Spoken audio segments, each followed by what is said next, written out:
Subscribe कीजिए ध्येय IAS channel को और बेल आइकन को दबाइए लेटेस्ट वीडियो सबसे पहले देखने के लिए।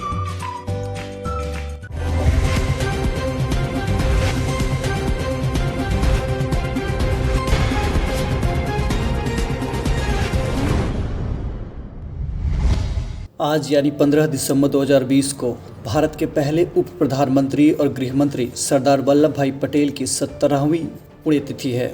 गुजरात दौरे पर गए प्रधानमंत्री श्री नरेंद्र मोदी ने इस मौके पर उन्हें श्रद्धांजलि देते हुए लिखा है कि सशक्त, सुदृढ़ और समृद्ध भारत की नींव रखने वाले लौह पुरुष सरदार वल्लभ भाई पटेल को उनकी पुण्यतिथि पर शत शत नमन।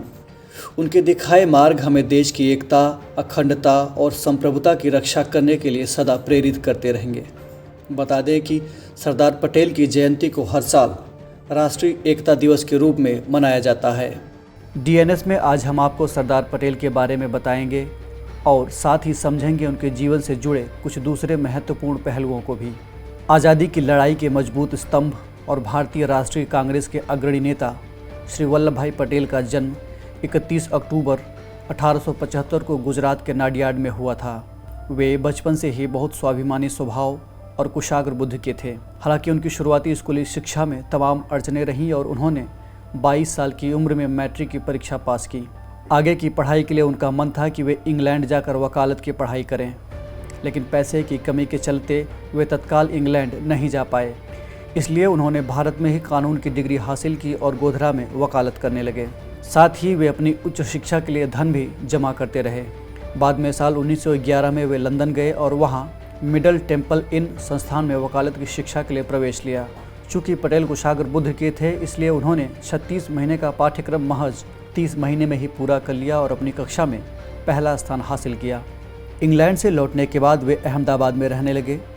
वैसे तो पटेल शुरुआती दौर से ही सामाजिक कामों और आज़ादी की लड़ाई से जुड़े मसलों में रुचि लेते थे, लेकिन गांधी जी से प्रभावित होकर उन्होंने काफ़ी सक्रिय होकर राजनीतिक कामों में रुचि लेना शुरू कर दिया।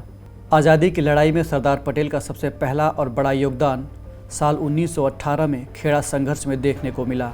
उसके बाद खेड़ा आंदोलन में किसानों को संगठित करने का सरदार का अनुभव साल 1928 के बारदौली सत्याग्रह में काम आया। बारदौली सत्याग्रह के दौरान ही पटेल को सरदार की उपाधि मिली। लंदन गोलमेज सम्मेलन के नाकामयाब होने के बाद जनवरी 1932 में गांधी जी और पटेल को गिरफ्तार कर लिया गया। जेल में पटेल और गांधी जी तमाम विषयों पर चर्चा करते रहते थे और इस तरह इन दोनों बड़े नेताओं के बीच वैचारिक और व्यवहारिक नज़दीकियां बढ़ती चली गईं। साल 1934 तक आते आते पटेल कांग्रेस की शीर्ष नेताओं की कतार में आ चुके थे। बंटवारे के दौरान गांधी जी ने सरदार से कहा था कि रियासतों की समस्या इतनी जटिल है कि इसे केवल सरदार पटेल ही हल कर सकते थे। सरदार पटेल ने गांधी जी के इस विश्वास को बखूबी साबित करके दिखलाया। रियासतों के एकीकरण के भागीरथ काम को कुशलतापूर्वक निपटाने के कारण सरदार पटेल को भारत का बिस्मार्क कहा गया। स्वतंत्र भारत में अखिल भारतीय सेवाओं की व्यवस्था शुरू करने का श्रेय भी सरदार पटेल को जाता है, जिसके चलते उन्हें भारतीय प्रशासनिक सेवाओं के संरक्षक संत के रूप में याद किया जाता है। 15 दिसंबर 1950 को दिल का दौरा पड़ने के कारण वे हमेशा हमेशा के लिए इस संसार से विदा हो गए। सरदार वल्लभ भाई पटेल का पूरा जीवन देश की सेवा में समर्पित रहा। भारत की एकता के सूत्रधार और राष्ट्र निर्माण में सरदार पटेल द्वारा किए गए अमूल्य योगदान के कारण देश हमेशा उन्हें नमन करता रहेगा।